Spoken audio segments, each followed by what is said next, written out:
in the neighborhood and, fixing them up and doing the right thing with them. I mean, I'm gonna give you some ideas on what you can do with the properties after you acquire them, and just, give you the formula. Basically, that's my plan this season. Basically, it's just give you the formula, step by step, each episode showing you some different ways that you can buy some properties and take advantage of buying the hood. And I was reading on, I don't know if I was on Facebook or if I Googled something, but I got inspired by somebody. That they were buying. You said they're not only buying houses, they're buying the whole block. And they inspired me, man. A couple, they're doing their thing, and I believe it's in. I think it's in Baltimore. I forget exactly where they're at, but wherever they're at, they're doing their thing. I appreciate what they're doing. They're inspiration even to me. And that really got me excited coming back into season 2, to be honest with you, because I'm like, man, there's people that's out here that's really doing, that's really doing. And that's what I'm trying to inspire people to do, especially in my hometown, Detroit. And that's what we're going to focus on this season. Is we're going to focus on how to buy properties in the city of Detroit, because this is where I see just vast opportunity. Like when I drive around, I see, beautiful properties, and I see even like vacant properties and vacant land that just has so much potential to be revitalized and redeveloped and put back to good use. You know what I'm saying? So I'm riding down Richton Street. My client is actually interested in this one right here, this big quad unit. It needs a lot of work. As you can see, there's a lot of opportunity available on this block. And I just want to put together some things to show everybody what's available out here, so that you can see nice, plenty of opportunities, plenty of vacant lots, just plenty of everything around here. Plenty of opportunity. You know what I'm saying? And I've been out here in the field. I've been selling properties. I've been selling houses. I've been selling buildings. I've been doing my thing out here. So I'm active out here in the field. I'm not just talking it. I'm walking it, living it. You know what I'm saying? So, I had a call from a subscriber. His name is D. He wanted me to talk about how to get into the game with the property taxes. So I've bought properties. I bought a couple buildings and a lot of properties through the tax auction in the Wayne County tax auction. So I'm very familiar with how that process goes. So ideally, they hold auction typically 2 times a year, and it's usually in September, and then they'll have another one in October. It was postponed last year due to the pandemic situation, so there was no tax auction last year. And I'm not 100% certain if it's going to be one this year. But however, the way that it was the last auction, and these things are subject to change. But it was $2,500 deposit plus like a $35 processing fee, I believe, to bid on one individual single property. And then if you want to bid on multiple properties, there was a $10,000 deposit required, and then you could bid on multiple properties. And the auction is online, it's live online, where you can actually, sit there. So I remember when I was going through one auction, my brother called me. I think his car broke down or something, and he wanted me to come get him. And I was like, waiting to see if my bid was going to be accepted. And I was like, bro, give me an hour, man. And he kind of got a little bit upset with me. But, I was like, man, I'm right here watching this auction. I'm trying to see if my bids are going to get accepted, man, But, it's live online auction. And usually in September auction, they'll they're looking to sell the property for the delinquent taxes and fees or liens or whatever that are on the property. So they're looking to sell it for that as typically as the base price. And the properties usually that don't sell in the September auction go into the October auction, and there's usually a minimum bid of, I think, starting bid of like $1,000, if I'm not mistaken. But I want to point you to a resource that I recently created, a website. It's called DetroitPropertySource.com, where you can find this information. And it's a real handy tool. You know, you can search for properties on there. And I have like just a whole plethora of links for resources in Detroit where you can just basically find information on everything. So I'm going to show you. I know I'm sitting there telling you about it. So let me go ahead and show you. Let me share my screen here so you can see. So when you go here, it'll go, it's called DetroitPropertySource.com.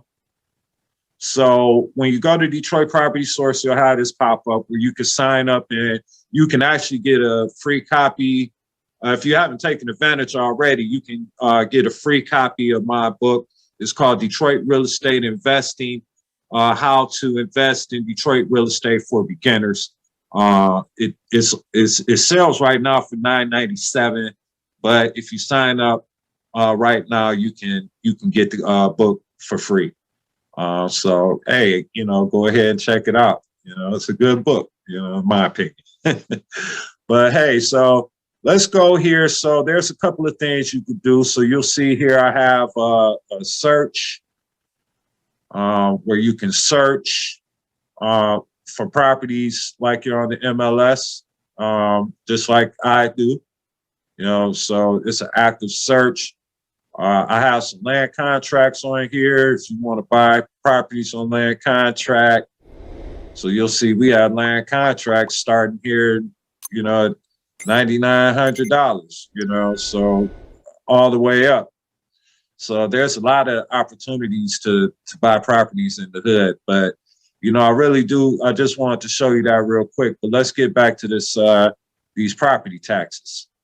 So if you go here, I created this convenient Detroit resource guide, which you can download a free copy right here and have it stored on your computer or, you know, phone or whatever. So you'll see I have links to the city of Detroit, all the precinct, the neighborhood police officers, city hotlines, building safety department, DTE, water department, my company, Detroit Home Builders, but Detroit delinquent property tax search. You can click there. Detroit parcel viewer, if you want to find information on any property in Detroit, you can click on that link right there and find out about it. Statistics, demographics, maps, basically everything that, you know, you could be looking for. Opportunity zones, finance and tax incentives, Detroit Land Bank. But let's go down here to the Wayne County forfeited properties list. So let's click on here, okay? So if you want to buy properties through the city, through the tax auction, you can actually get a heads up on the foreclosure listings. So you can like find out what houses are on the foreclosure list that are going to be on the auction coming up this year. So you can click on that. I'm not sure if that screen popped up for you, but you can actually click on that and get that information there. Hold on one second. And then you can actually, even on here, you could do the property tax search, delinquent taxes, check delinquent taxes on any property. What you'll see up here is a link for the auction. So we'll go here. And I was looking at it earlier before the show. So I didn't see about them. They're saying that the property auctions are held in September and October, you know, like I was saying. And you can find out the information on all right here. So if you like, then it even has a link to the auction website from here. Okay, so let's see. Yeah, this page right here has some older information. So yeah, they may or may not be having an auction this year. I'm not sure. You know, the pandemic has things in a unique situation. But you know, I wanted to give you this resource here. So if you want to find out about how to buy the hood, especially in Detroit, you know, you can definitely contact me, of course, but you can go to this DetroitPropertySource.com and find the links to all the different resources that you need. You can look for land contracts. You can look for search for properties on here, commercial buildings, I mean, condos, multifamily, vacant land, anything. So, you know, I definitely put this together for you know, people that are serious about Detroit. And I just wanted to make it easy because I know, like, say, for example, like trying to find the links to all of these different sources right here, you know, it's a lot of Googling, you know what I'm saying? I'm just going to put it out there. It's a lot of Googling. So, you know, it makes it very simple, just to, you know, convenient just to have it all basically combined in one location, one link that you can click on, and you can see my company here, Rent Buy Sell Real Estate LLC is a sponsor. Detroit Home Builders is a sponsor, and of course, Real Estate Heat TV is a sponsor. So yeah, and we're looking for more sponsors. So, you know, if you're looking to advertise your brand and you know, increase your market reach out here, you know, hey, give us a call, contact us, Real Estate Heat TV. You know, we're always looking to add new content creators, you know. But yeah, DetroitPropertySource.com. You can find the resources to the property taxes, to the auctions, and all of that. So, you know, I hope that helped you out there, D. I hope that helped out a lot of other people out here. You know what I'm saying? I'm going to go ahead and wrap it up. So feel free to contact me, you know, shoot me an email on my website, 5starrealestatecoaching.com. You can actually schedule a phone call with me. So it's best to schedule a call because I'm usually out here. I'm like I'm telling you, I'm out here in the field. I'm active, buying and selling, helping other people buy and sell and do their thing, and you know, making it happen. You know, that's really all I can say. But you know, I want to help you make it happen. I want to help you buy the hood. This is real estate coach and mentor AnThony Legins, kicking off season 2 of Real Estate Heat TV, man. Stay tuned, more to come. I'm so excited. Thank you for joining me today, and I'll talk to you soon.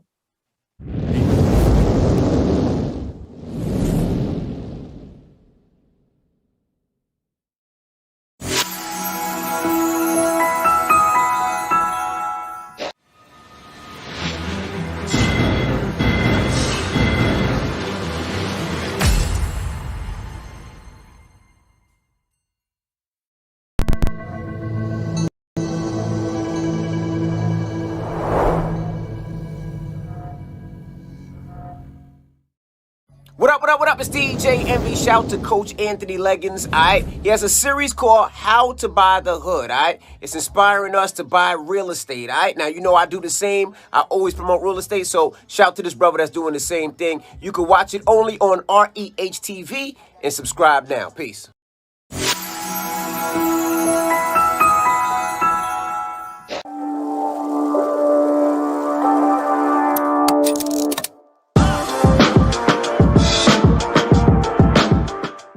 Hey, Hey, this is real estate coach and mentor AnThony Legins, and I want to welcome you to another episode of How to Buy the Hood. And today I am just so excited, man, to have the opportunity to have our special guest, Pastor Eric Wilkerson, today.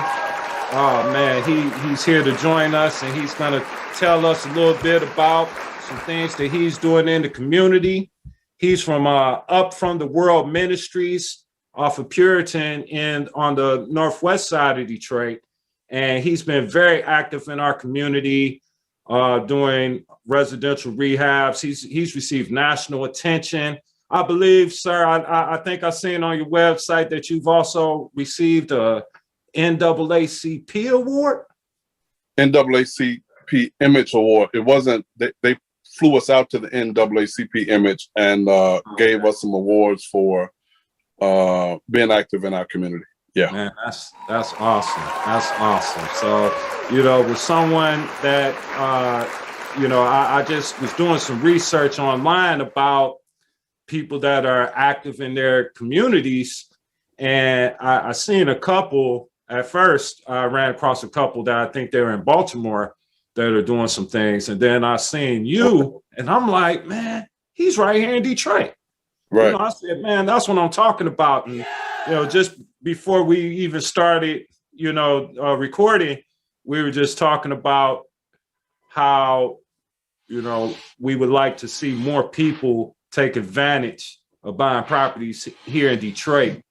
And I was telling you a little bit about my experience as far as, especially over the past 10 years, with a lot of foreigners, citizens that's been buying in Detroit. And, and we're buying the property, they're buying the properties, and then we're renting from them, Absolutely. And, we want to change that narrative. You know what I mean? Yeah. So I want to hand it over to Pastor Wilkerson. Tell us a little bit about yourself, sir. Well, I've been, I went to high school here in Detroit. I graduated from Edmund Denby High School. I'm originally from Memphis, Tennessee, though. That's my home. Okay. And I've been pastoring here since 2001. Oh, wow. Okay. We started in a small community room in an apartment complex in Southfield, Michigan. And then we moved that second year to a hotel suite.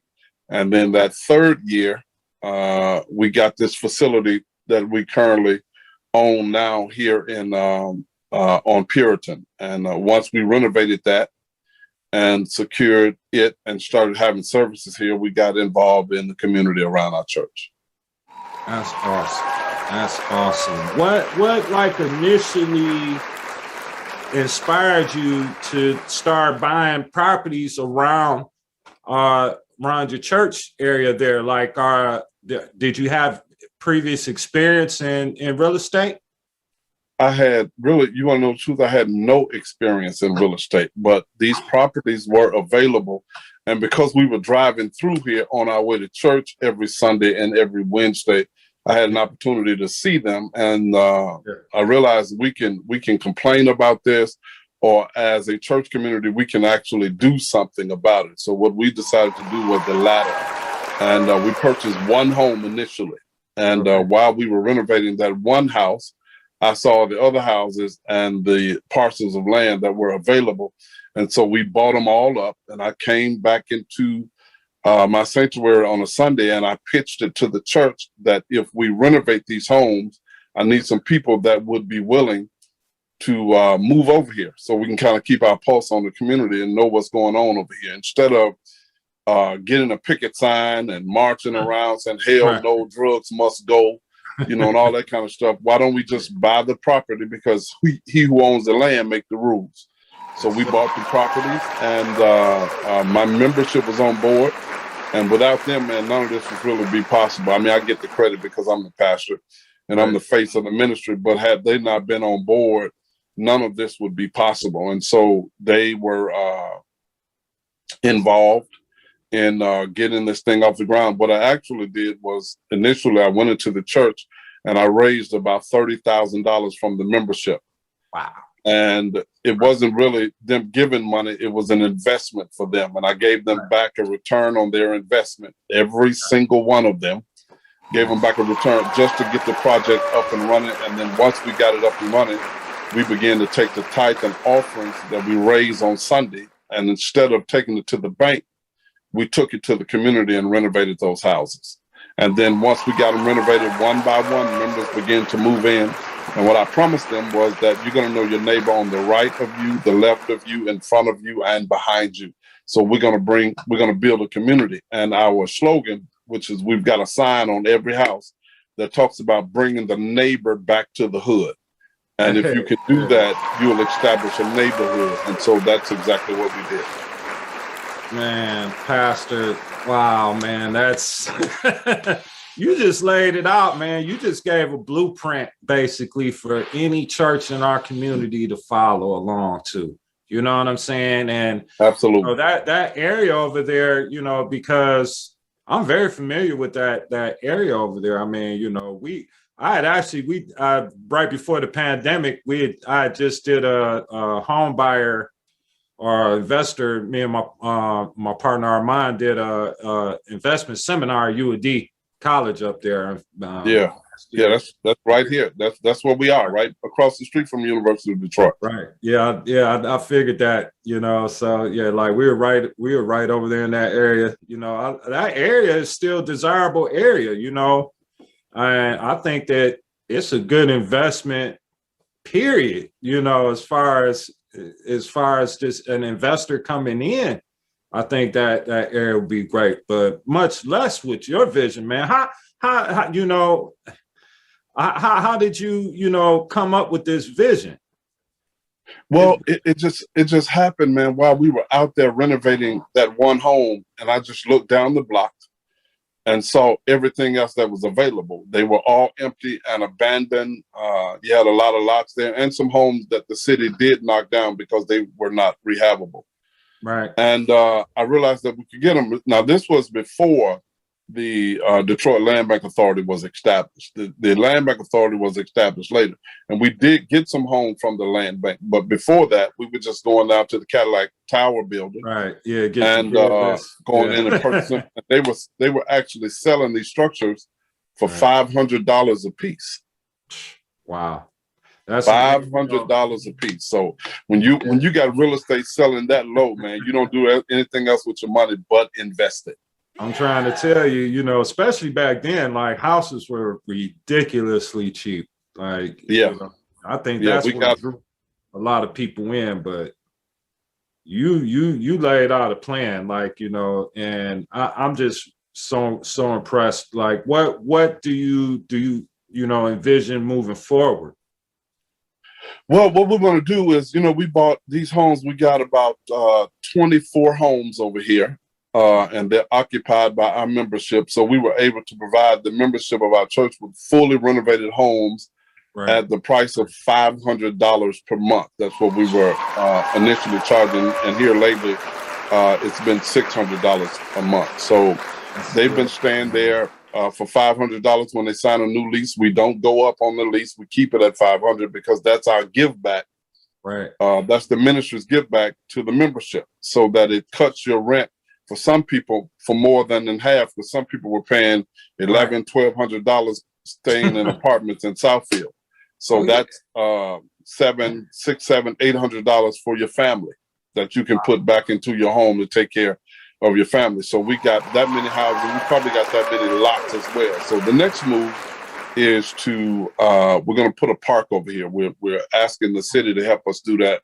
Put a park, playground, picnic area. So we can have a full-fledged community. And when we have some church activities, we'll have those church activities right here in our neighborhood. Man, you are a man of vision, passion, and action. I see that, man. That's so beautiful, man. Just, you know, so I have to just ask, you know, Pastor, I know, you know, taking on that many projects, and I'm sure you probably did them maybe one at a time, but what type of challenges did you run into? Actually, man, the only maybe small challenge we had was you had some people in homes that you had to get out of the homes. And instead of just throwing them out in the street, I would give them like $1,500 so that they'd have some money to move with. And some of them, they were just squatting. I purchased a home, but because we are a church doing this project, you don't want to get a name for just throwing people out in the street. Because while the home, maybe it was not your home, it, legally, it's still where you were staying. True. So we help people to move out of the community. But other than that, we really haven't encountered any problem. And we've renovated these houses from top to bottom, man. I mean, fully renovated siding, new windows, new doors, new porches, everything. It's not like we're doing that slumlord thing. These are some really credible, livable homes that we provided our membership. Now, you got to remember, they are 100 years old. Right. So, you'll have a few small problems with them, but we fixed everything with those homes so that our membership would have some decent, affordable place to live, like I said earlier. Yes, sir. That's beautiful. That's beautiful, Pastor. I'm just curious, so with the renovations, you were able to, you had enough members in your congregation that had those skill sets, or did you have to bring in some outside contractors? I've got a few guys that I've established relationships with over the years that are from the outside, but for the most part, my painter, my plumber, my carpenters, those guys were actually members of my church. And of course we pay them, but they didn't charge us like they would charge someone if they were doing some outside work, because at the end of the day, you're a member of the church too, and you're part of the work. So the most of the help came from the guys that work, that were members of our church, that worked in that area. That's what they did already. And so they were excited to be able to come on board and to help out and to leave a lasting legacy, man, in this community. Yeah. That's what's up, Pastor. And I've been thinking a lot about that myself lately as far as legacy, because, I think that that's important. I think that that's a thing that a lot of us have gotten away from. We keep hearing about, all these end of times and things of that nature. And I think a lot of people, just in my personal opinion, just have just tossed away the idea of, building a legacy and establishing something for themselves. I think they just, I don't know. Maybe they think it's going to all end tomorrow or something, but I really think that it's important to look towards the future and make plans, you know what I'm saying, and still move forward and work towards those plans. And definitely, like you just said, think about the legacy, think about, how do you want to be remembered? How do you want people to remember you? How do you want your children and grandchildren and your generations to remember you? Can you have, I truly believe that we all can have an impact, on the community.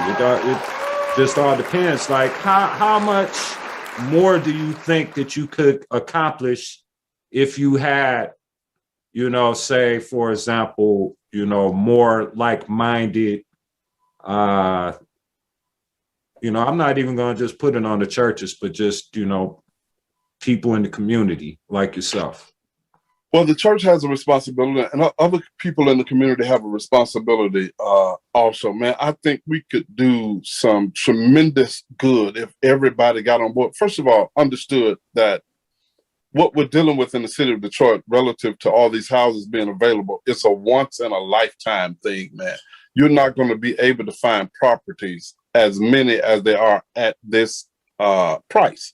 So anybody that's interested in investing, this is what you need to be doing. And it's not a very difficult thing to do. You just got to want to do it, especially if you are a church. Instead, all I really did, Anthony, was I switched the building that I took the money to on Monday morning. Instead of taking the money to the bank building, I took it to these small houses that are on the block. That's all I did. I just cut the middleman out and did what the bank does. The bank lends people money to renovate houses, and the bank lends people money to get mortgages. So instead of us going to the bank for that, let's be our own bank and finance our own project. That's all I really did. Man, I love it, man. That's beautiful. That's beautiful. And then I'm gonna tell you, not to interrupt you, but it also gets your membership excited. Yeah. about giving to something that they can see being done. They see the church being a blessing to its membership and a blessing in the communities. We not only renovated the houses, but we fenced everything in over here. We put a fence around the entire community. All the backyards are fenced in from the top of the block, which is Puritan, to the bottom of the block, which is Pilgrim. I mean, I really can't do it justice talking about it. It's really something you have to see. So we put a wooden fence around, left all the backyards open, like you'll see in the suburbs. So we really fenced everything in so that people can't walk through. And so the membership is excited and enthused because you can see where your tithe and your offering are going. You know what? I just want to know, like, what's your main motivation? You know, behind what's driving you? Like, what's really, you know, your real impetus in doing this? Well, my motivation is restoration. Once the ministry is twofold. You meet the spiritual needs of people, and on whatever level you can, you meet the natural needs of people. And really what we've done to those homes is the same thing that God does to people. He takes you when you were condemned and your life didn't seem like it was much, and he restores your life and gives it some value and some significance and some relevance and reveals to you his purpose. So we did the same thing to the homes. Those homes were slotted to be destroyed. So what we did was redeem them from the condemned list. And then after redeeming them, we restored them. We did the exact same thing in the community that God does in the church. And what it does is it gives us a work and a purpose.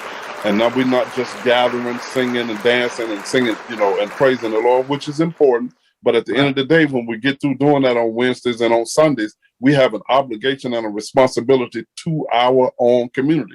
Because at the end of the day, nobody's coming to save us, man. They ain't coming down here. We can stop looking for the cavalry. We are the cavalry. We got to do it ourselves. Yes, sir. Yes, sir. There it is. There it is, man. Hey, Pastor, you know, I really think that I really think that you share some real jewels, man, with us tonight, Pastor, you know. And I'm gonna go ahead and get ready to wrap up the interview, you know. I just want to thank you for your time today, sir. And I do want to give you an opportunity. Is there anything else that you would like to share before we get up out of here today?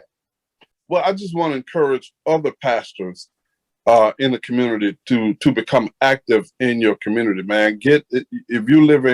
If your church is in the community and there are houses around your church that are available, we should be purchasing those houses, because at the end of the day, what God promised us is houses and lands, and they are available. They're right here in front of us. All we have to do is have the eyes of our understanding enlightened and go get it and make it do what it do. Hey. Yes, sir. I love it. I love it. Yes. And you know, I told you guys this season that I'm going to, you know, lay out the blueprint for you on how to buy the hood. You know, we're just getting started here, you know, brought in Pastor Wilkerson. He's definitely doing it big out here. He's something that we can all aspire to on many levels, not just the real estate level. So I want to thank Pastor for his time today. And I hope that this really inspired you. I hope that this reaches the right people, that this touches the right hearts today, that we can inspire people to take action. Continue to stay tuned. I'm going to show you some more steps that you can take to actually begin to buy the properties from the land bank, from the tax auctions, and from a lot of different other sources, and then how we could start putting it all together and, you know, buying the hood. So thank you, Pastor Wilkerson, for your time today. I'm real estate coach and mentor AnThony Legins, and I'll see you next time. Peace.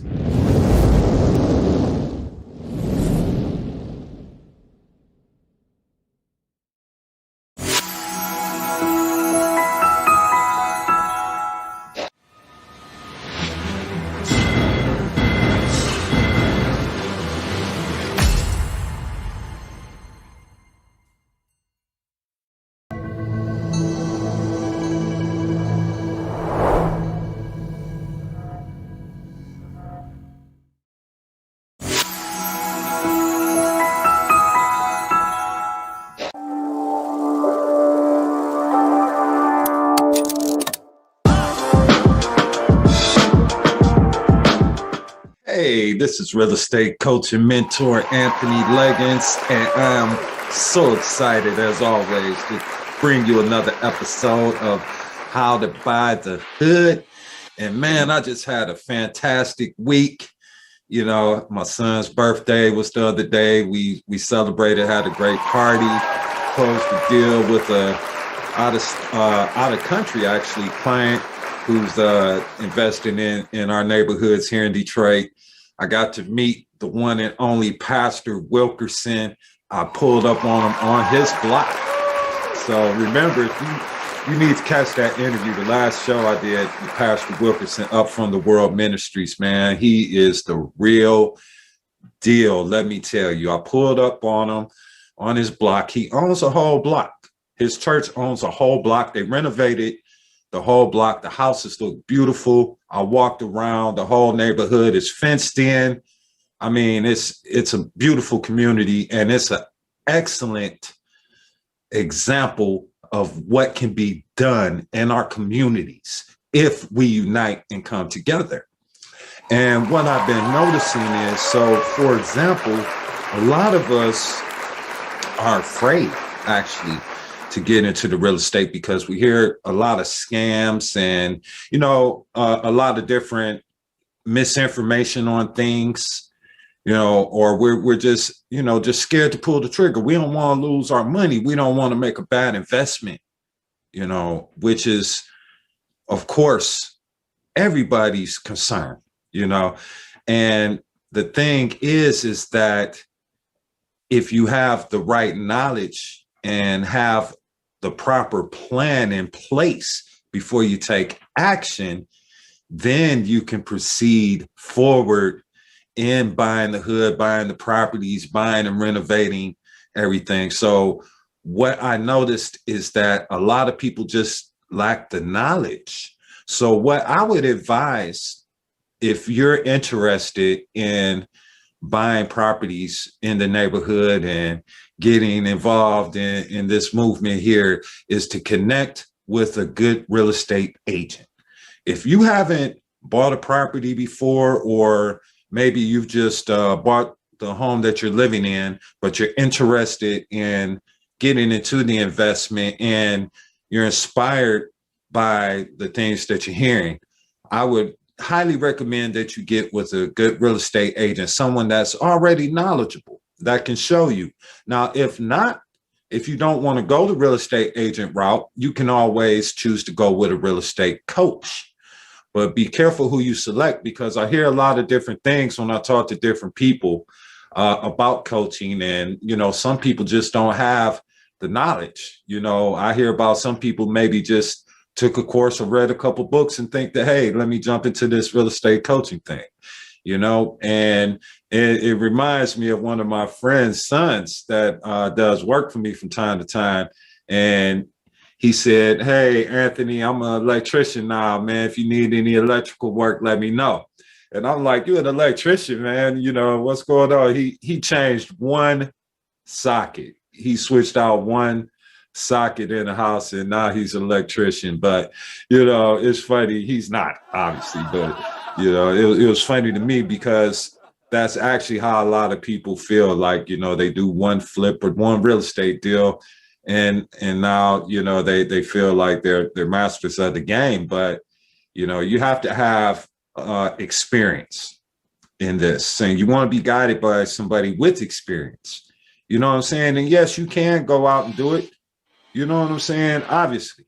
And if that's how you feel, if that's your motivation, if that's your desire, I encourage you to go ahead and do it. But just be cautious in how you proceed and how you move forward.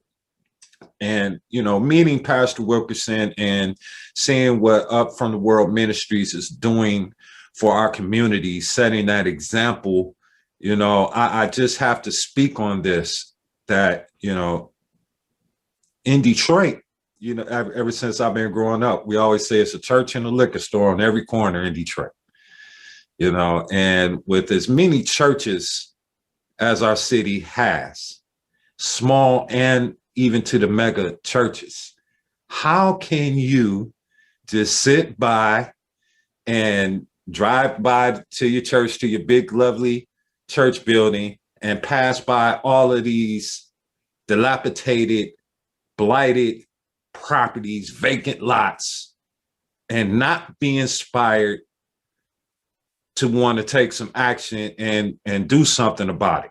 See, Pastor Wilkerson and what they're doing something about it. You know what I'm saying? What about you? What about your church organization? What about the churches that are preaching the prosperity, but all surrounding their churches is blight?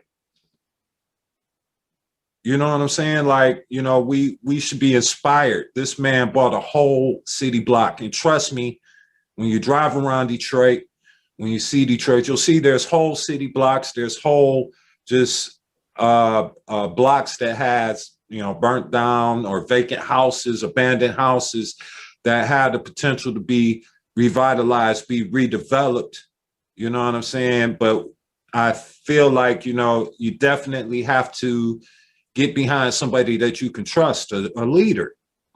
You know what I'm saying? Somebody that you could trust to follow, that's not gonna screw you, basically, you know?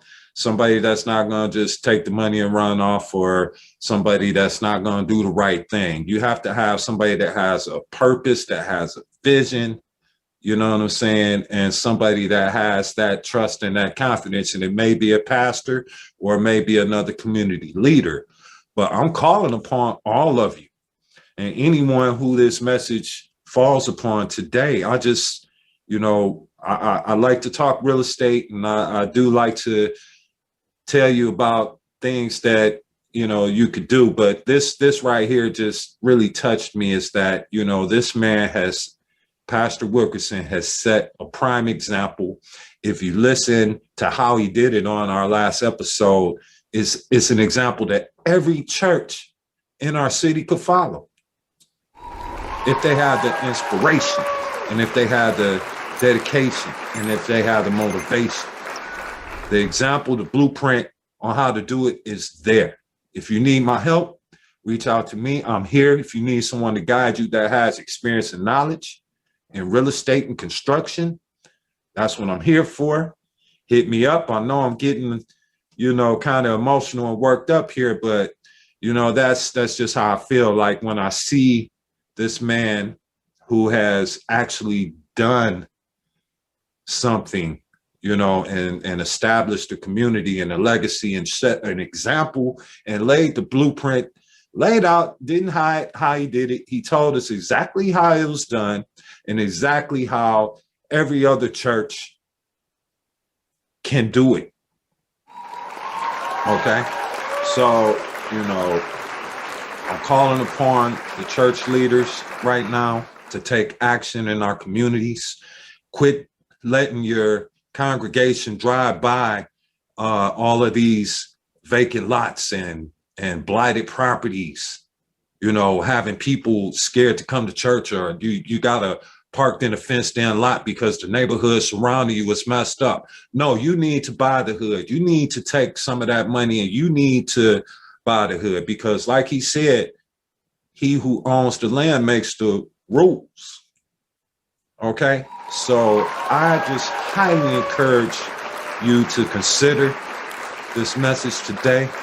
I know I'm a little emotional, I'm a little, you know, fired up in a sense, but I really had to record this. I really had to put this out here because that's how I feel, you know. And if you know me, and once you get to know me, I'm a person that's real. You know, I'm real about this. I'm passionate about this. I'm serious about this. And I want you to be serious about it. And I want you to be passionate about it, you know, and I want you to know that you could do it. Because, for example, in Detroit, we have the Detroit Land Bank, and the Detroit Land Bank sells properties starting at $1,000. Now, mind you, these properties may need tens of thousands of dollars to rehab them, but you can get in at an entry point. And if you have a plan, or if you have a group of people to come together with a plan to invest and to start taking action, buying one house at a time, vacant lot, house. You can do it. Okay. And if you need some guidance, you need some direction, contact me. Okay. I'll help you out. That's what I'm here for. I want to help you out. I want to help you succeed. I want to help you buy the hood.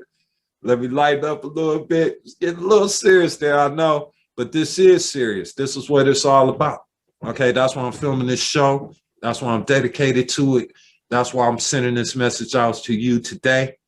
I hope it reaches the right ears, reaches the right people, touches the right hearts. I'm out. Real estate coach and mentor AnThony Legins. Peace.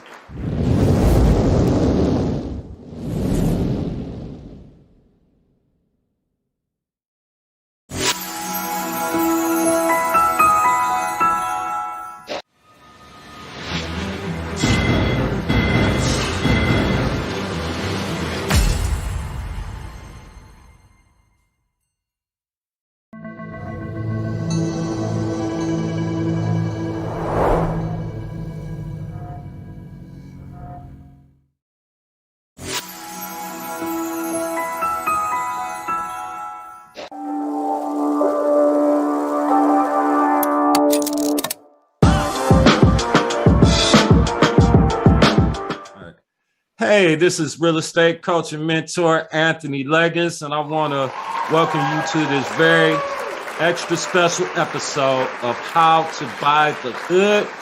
Today, I have special guest Elizabeth Hoekstra, right? Yes, you got I'm it. sorry, Elizabeth Hoekstra. I just call you Elizabeth all the time, so I'm gonna get that right. No, you Elizabeth did good. Yeah, she's business development manager for Forbidden Knowledge. And she's also a specialist in real estate. She has a wide variety of life experience and a great bit of knowledge that she's going to be able to share with us today. I learned a lot about Elizabeth through her show called Biohack Your Best Life. And, I highly, recommend that you go ahead and check out that show. A lot of great information, a lot of great stuff. They even have the Biohack Your Sex Life episodes, which are very exciting, to say the least. So I'm very honored to have Elizabeth here. And, and of course, if anybody has a pair of eyeballs, they can see the one and only great Billy Carson in the house. We are so very honored to have you here today, sir. I could probably spend the next hour, just going over all of your list of credentials and things of that nature. So, I will allow you, sir, to go ahead and introduce yourself. Oh, I appreciate it, man. Thank you for being on the show, and thank you also for writing on the Forbidden Knowledge blog. My name is Billy Carson. I'm the founder of Forbidden Knowledge, and basically we're dealing in information that is not completely unavailable to the general population, but we try to bring out information that's hard to find. Everything dealing from ancient civilizations to current times, and even into aerospace technologies and futuristic concepts as well. And along with that, we have a publishing company which we publish books. The first two books are mine, which are two best-selling books, Compendium of the Emerald Tablets and Woke Doesn't Mean Broke. Both books are out. He's got both of them there. I appreciate you, man. Thank you for the support. Both books are bestsellers. We have two new books coming out, one by my son, Justin Carson, about manifesting your reality, and also another book by Elizabeth Hoekstra, which will be her life story, which will be coming out as well before this year's out. Yeah. And then we also have, we do music production. So we have a whole music production company and record label. Right now, currently over 340 songs in global distribution. And of course, I'm on a lot of TV shows. I'm on the History Channel, the Travel Channel, the Science Channel, the Discovery Channel, Discovery Plus, Gaia TV, Dame Dash Studios TV, and of course now Forbidden Knowledge TV on my own TV network. I'm just a world traveler, and I like to travel the world and research ancient civilizations I just got back from my most recent trip, as a matter of fact, from Egypt and Dubai, and looking forward to bringing a lot of brand new content to the network. That's awesome. That's awesome. Don't forget about the podcast network. We got the podcast network. Yes, we have the podcast. Yes, everything is so new. We got the podcast, which we had for a while, but it's really, Elizabeth redesigned it, redeveloped it, rebranded it, and brought it to where it is now, which is doing phenomenal. And that is the Forbidden Knowledge Podcast. You can find the podcast network on our YouTube channel and, of course, on Forbidden Knowledge TV as well. Wow. Awesome. That's incredible. That's incredible. Yes, sir. Yes, sir. You know, and with all of these things, I'm just curious, like, how many podcasts have you been asked to come on to speak about your real estate experience? For real estate, none for real estate. Hey, you're the first one. Happy to be the first, sir. Happy to be the first. Yeah. I was watching Billy on one of his videos, and he was talking about how he had 400 houses before the real estate crash back in 2007, 2008 era. And I didn't know, that you were so deep in the game. And I was sitting there thinking, like, man, Billy was trying to buy the hood for real. Yeah. But, so, just tell me a little bit about that experience. Yeah, it was pretty interesting. Initially how I got into it was I was doing a lot of online marketing. I was huge in lead generation, and I was generating primarily mortgage leads. And my clients were Bank of America, Nova Star, defunct company like that, AmeriQuest, now gone as well. Right. All these banks. I had a lot of SunTrust. And so I was generating probably around 30 to 40,000 mortgage leads a day. And I was selling it to them. I was the largest mortgage lead generator in the world and I say the world because some of the people generating leads didn't live in the United States. They were selling to United States banks. Right. And, I was doing pretty good numbers. I was, in my pocket, I was probably earning about 100 to 150,000 a week after everybody was paid and everything was paid. Yeah. That was back. This is in, the early 2000s. Now that's, that might be 300,000 a week nowadays, today's numbers. And I saw that the CAN-SPAM law was coming from Bush, and that was going to change the way email marketing was done. It was all done via email marketing. And so I noticed that there was going to be a huge shift. So I started, getting ready for the evolution. And I took all those leads we had generated and packed them up and put them into call centers in the Philippines to recall them and remarket them for refis. But I knew that could only last for so long as well. And so I realized I had to do something else. And I was like, well, I'm generating mortgage leads. All these people have properties. I should be in properties. You know what I'm saying? It's like, oh, what am I doing? So I started taking a lot of that money I had saved and dumping it into real estate. I started off with Adams Homes. It was a builder out here, and pre-construction homes. And I did like 3 pre-construction homes. It was so easy. It was $4,000 down, a very easy approval process. They build the whole house. Definitely. It was a piece of cake, and then, the house is built. It's got about 40, 50,000 in equity. Your house is sold before it's even completed. And, it's like boom, boom, boom, right? Right. Then I started getting into simultaneous closings with property flips. Yeah. And, and I found a way to make easy money without having to even have the responsibility of holding the property. That, that was phenomenal. And then I met a few guys along the way that were like, we should get together and we should, buy up some serious properties all around the country. And I was like, all right, let's do it. So we formed United Family of, we formed the USA, I'm talking about my space company. We formed the USA Land Bankers Company, USA Land and Investments. And we actually did huge numbers. The 400 plus properties were a combination of land, lots for building and houses. Wow. And so it was a combination. And we were doing these events at like, clubhouses in communities that had like, what do you call those when you have the golf club and everything, the golf courses? Yeah. You have the golf course. Yeah. I know what you're talking about. Yeah. But you have those special clubs you have to be in to be on that golf course, whatever they call those things. It'll lose me right now for them. Country club. Thank you. The country club. So we started doing it at the country clubs. Thanks. That's why you have to have Elizabeth here. So we started going to these country club events and presenting our property opportunities, our real estate opportunities. So we were really buying below wholesale and then wholesaling them and selling them in volume. We do one 1 2-hour presentation and sell 15, 20 properties in that one room without anybody ever even seeing the properties. Wow. And so the numbers were doing phenomenal. The only thing I didn't see was the collapse coming. Nobody did. Oh man, it blindsided me.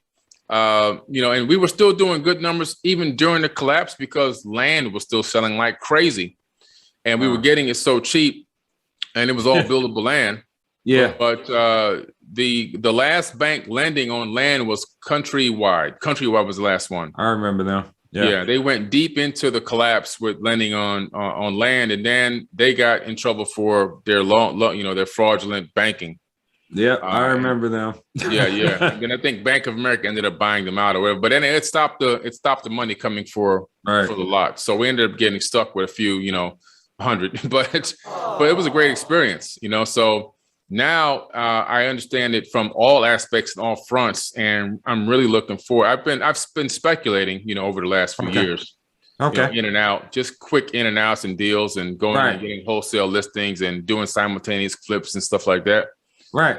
But I'm really now looking into, I keep talking about it. I want to do a whole community now that I control the community. You know what I'm saying? There we go. Yeah. That's what I'm talking about, sir. Yeah. That's definitely what I'm talking about. That's awesome. That's awesome, man. Elizabeth, I heard about some of your real estate, experience, just through conversation and also on your show. Why don't you tell me a little bit about, how you got into real estate? Well, basically I was helping, kind of flip places, like gutting places and just updating different complexes. And I was like, why don't I get my real estate license so I can start doing this stuff on my own, right? And I could save the 3% commission. So I was like thinking about it as in like, I'm going to be my own investor. But I got my license and I ended up really actually liking like closing deals and working with people. So I really just dove, deep into residential at first. And, I kind of, I'm from Detroit too. So we have a huge investment, like city, so everybody that has any type of money will come to Detroit, out of the country and buy up like a bunch of houses. Right. So I really fell into the investment side of real estate. I was dealing with like, I think the first deal that I had, and I missed it by a hair, but it was 96 houses, 96 house package. Like it was probably the first, I think, month that I was in real estate. Wow. And it fell into my lap. This 96 house package deal fell into my lap. And it was me. I had a client. I had like clients that were interested at that time. And it was between me and this other person that was looking at the deal. But the deal was bomb. Like the return was high, the deal was super bomb. And I missed it by a thread though. Man. They ended up I hate when that happens. Man, I was looking like a 6-figure commission on my first deal. I'm like, oh shit, this real estate stuff is awesome. Like, but no, I mean that it's just kind of, the ebb and flow of real estate. So I kind of had to just learn, there's so much that will come at you as being an agent, right. And you really never close anything until you close something, until that check is in your bank account. Right. You can't. That's something that my grandfather told me, because he inspired me to get back into real estate back in the day. He said, it's not closed until it's closed. Right. I've had deals fall apart at the closing table. Okay. Right. Like, yes. And that's very that's very heart-wrenching, right? Oh my gosh. When they get up from the through that table. one. And I think we've all been through that. Oh my goodness. I've been through that a few times. Billy, I meant to ask you also, what area were you concentrating in?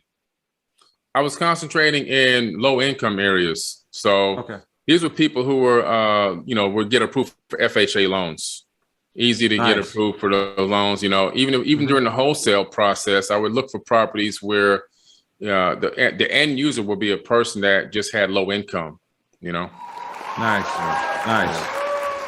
It's definitely low income here, but it doesn't really take a lot still, even now, to get started in the real estate. They've eased up some restrictions on some things, you know, making it easier to get loans. I think FHA, you can get an FHA loan with a 580 credit score now. Wow. You know, so now you have to be above the 640, I think, to get to 3.5% down, but you can be as low as 580 to get put 10% down. That's not bad.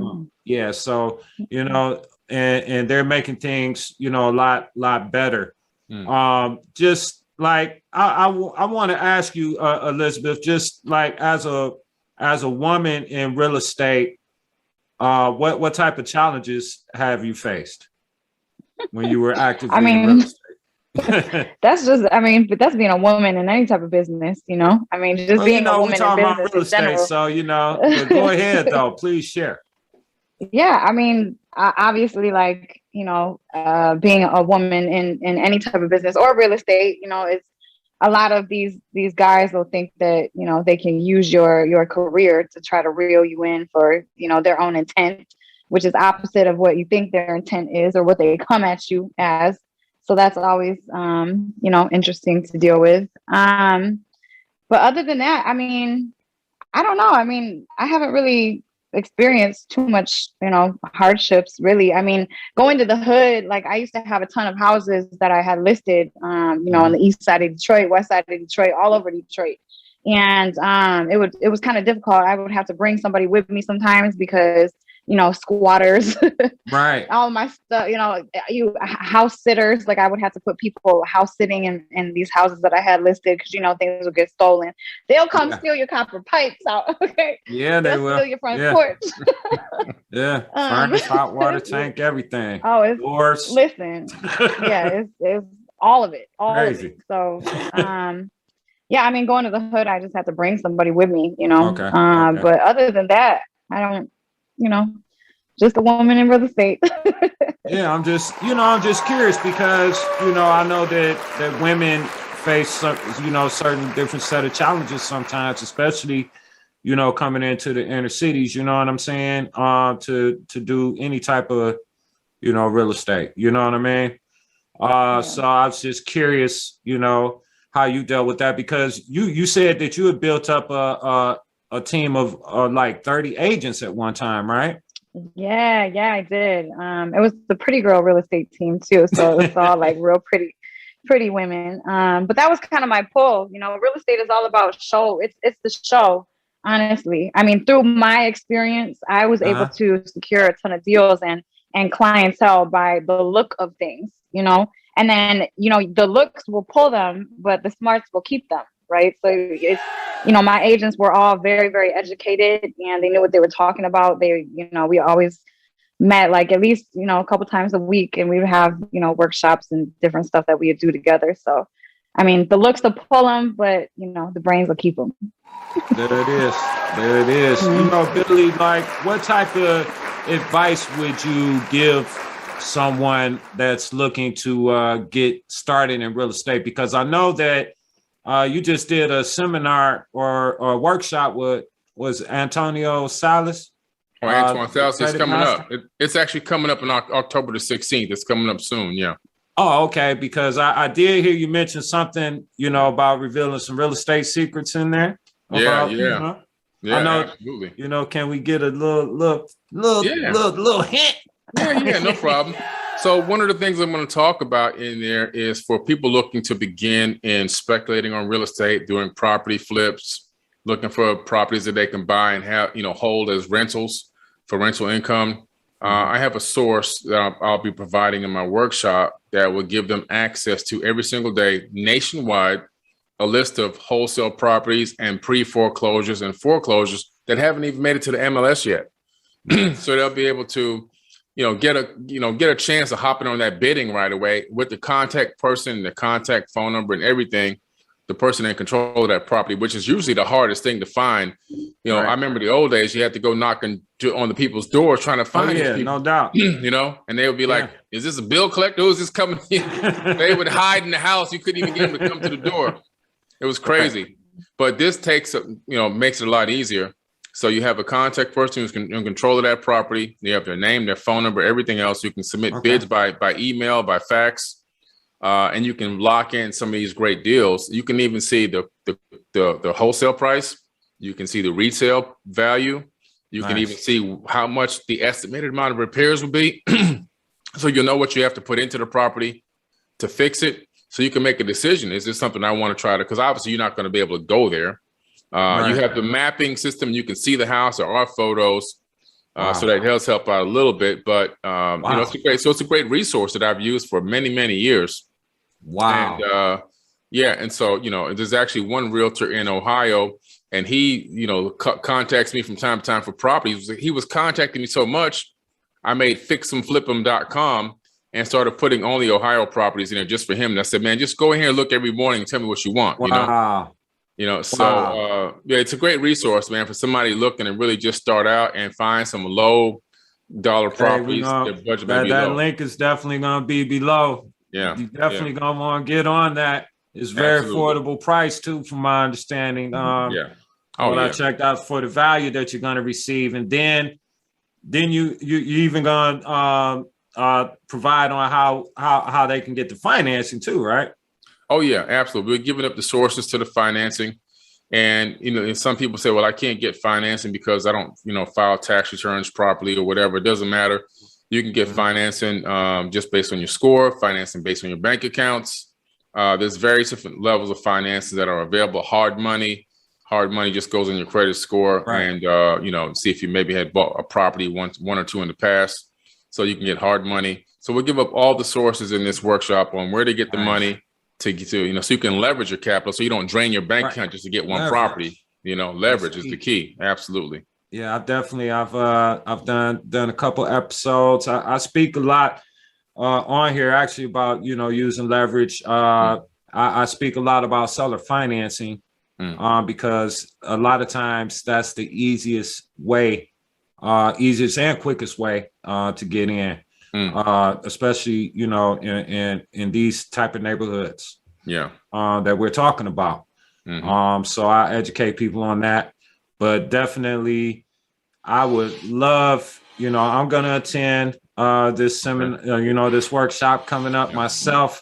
I highly recommend all of my subscribers and anyone watching this video today to check it out. You're going to learn a lot of game. They're talking about a whole lot more. I'm just talking about the real estate because we're here on How to Buy the Hood. I want to teach you about how to, you can take advantage, and then listening to different people's life experiences and their experiences in real estate. We're benefiting just from listening, because if you paid attention, it was a lot of knowledge shared throughout this whole episode. So, I definitely hope that you did pay attention, rewind it, listen to it again a couple of times. Billy dropped some great things. Elizabeth shared some great things. I know we're on a time crunch here, so we're going to go ahead. I'm going to let Elizabeth please say some words to wrap us up, and then I'll let Mr. Billy Carson here take us out. Okay. So basically, real estate in Detroit is dope. My best friend, she invested in a home off a tax sale. I think she got it for like $2,200, like about 7 years ago. Right. And she put about $3,000 into it. And then now she's running it out for $900 a month. So that type of return is dope. So, anyone in Detroit or Michigan, or anywhere really, look at Detroit, because Detroit, you could get a big return on your investment if you're starting out or you want to buy and hold something. Oh yeah, no doubt. That's Detroit is definitely dope. That's definitely. Thank you, Elizabeth. I greatly appreciate you. Go ahead, Billy, go on and take us